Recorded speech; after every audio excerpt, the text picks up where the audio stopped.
గత ప్రభుత్వ హయాంలో బడ్జెట్ వాస్తవాలను దూరంగా ఉండేదని అరచేతిలో వైకుంఠం చూపించారని తెలిపారు మహబూబ్నగర్ ఎమ్మెల్యే కెన్నం శ్రీనివాసరెడ్డి. డబుల్ బెడ్రూమ్లు ఇస్తామని మోసం చేశారంటూ ఫైర్ అయ్యారు.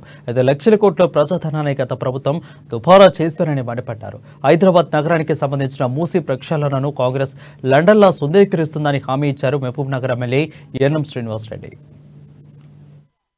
ఈ రోజు తెలంగాణ వచ్చిన తర్వాత కాంగ్రెస్ ప్రభుత్వ హయాంలో ప్రవేశపెట్టబడిన బడ్జెట్ వాస్తవాలు చెప్తూ ప్రవేశపెట్టబడ్డది.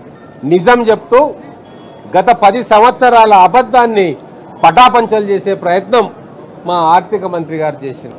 ఏంటివా నిజాలు అంటే 10 సంవత్సరాల తర్వాత కూడా ఇంకా గురుకులాలకు భవనాలు లేవు, ఎస్సీ ఎస్టీ బీసీ రెసిడెన్షియల్ స్కూల్స్కు భవనాలు లేవు, ఎస్సీ ఎస్టీ బీసీ హాస్టళ్లకు భవనాలు లేవు, మౌలిక సదుపాయాల కల్పన శూన్యం. ఇవన్నీ కూడా ఈరోజు వాటికి నిధులు కేటాయిస్తూ మరి ఒక కొత్త శకానికి ప్రారంభం, దానికి సూచిక కాంగ్రెస్ ప్రభుత్వం ప్రవేశపెడుతున్న మొదటి బడ్జెట్. అలాగే ఎన్నో స్కీమ్లు అనౌన్స్ చేసిండ్రు. గతంలో దళిత బంధు అనౌన్స్ చేసిండ్రు, అరచేతిలో వైకుంఠాన్ని చూపించిండ్రు. కానీ ఎక్కడ కూడా కేటాయింపులు లేకుండా ఆ స్కీమ్స్ అన్నిటినీ బుట్టదాఖల చేసిండ్రు.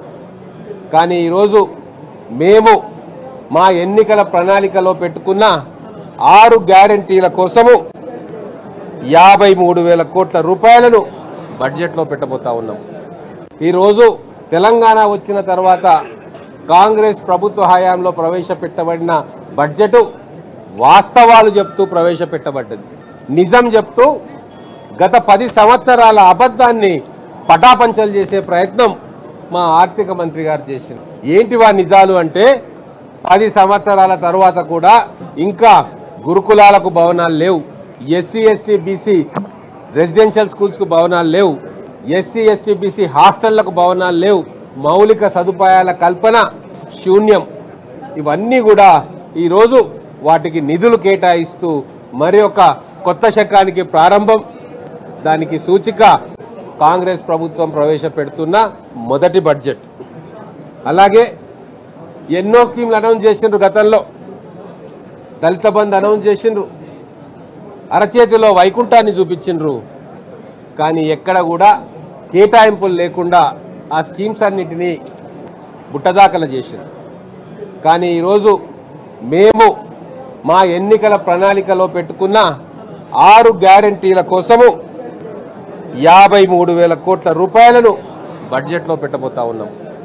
ఈరోజు తెలంగాణ వచ్చిన తర్వాత కాంగ్రెస్ ప్రభుత్వ హయాంలో ప్రవేశపెట్టబడిన బడ్జెట్ వాస్తవాలు చెప్తూ ప్రవేశపెట్టబడ్డది. నిజం చెప్తూ గత 10 సంవత్సరాల అబద్ధాన్ని పటాపంచలు చేసే ప్రయత్నం మా ఆర్థిక మంత్రి గారు చేసింది. ఏంటివా నిజాలు అంటే 10 సంవత్సరాల తర్వాత కూడా ఇంకా గురుకులాలకు భవనాలు లేవు, ఎస్సీ ఎస్టీ బీసీ రెసిడెన్షియల్ స్కూల్స్కు భవనాలు లేవు, ఎస్సీ ఎస్టీ బీసీ హాస్టళ్లకు భవనాలు లేవు, మౌలిక సదుపాయాల కల్పన శూన్యం. ఇవన్నీ కూడా ఈరోజు వాటికి నిధులు కేటాయిస్తూ మరి ఒక కొత్త శకానికి